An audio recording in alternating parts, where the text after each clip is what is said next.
As you know, we, for all intents and purposes, I'm going to call you Rosie for today, right? Okay. So Rosie has traveled a long way from the United States to come and share a bit of expertise in visual storytelling as an editor. Just a quick round of hands. Who here are actual working editors? Okay. Nice. Right, there's a few of us over here. And the rest are all involved in post-production in some capacity. Yes? Raise of hands. All right. Another raise of hands who've seen the shows that she's put together.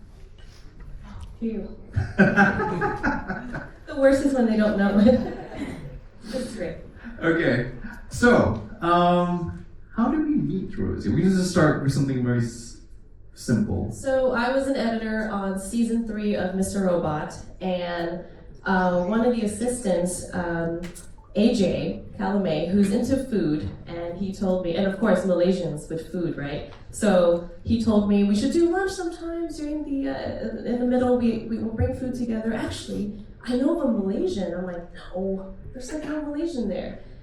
It's during the times, I guess 10 years ago, it's hard to find anybody like me. There's not a lot of Asian editors or assistant editors.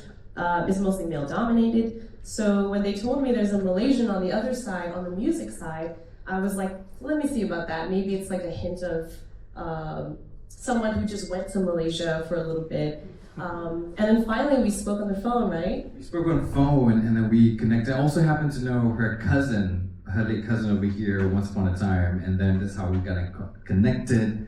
But it was so exciting to find, to go to Hollywood and then find another Malaysian who's working in a similar post-production field, but doing it on a higher level.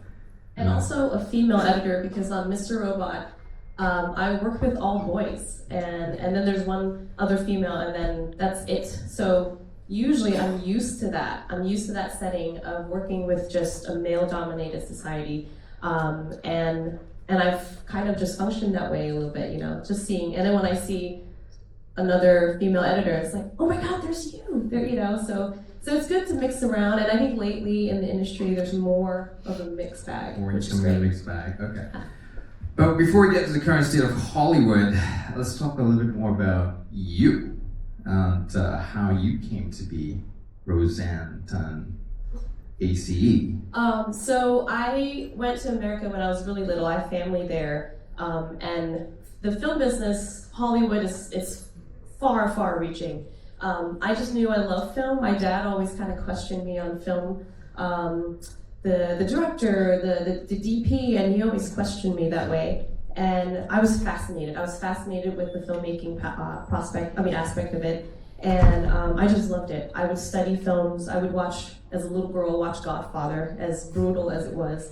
It was great to see the intercutting and the great pacing, and I was always fascinated by that. But I didn't know how it was done. And then, of course, when I got older, I went to school in a high school in the U.S. Even before that, I was doing VHS to VHS editing just to save my favorite programs. So I would put drama on one tape, animations, comedies on another tape. So I was doing that kind of editing.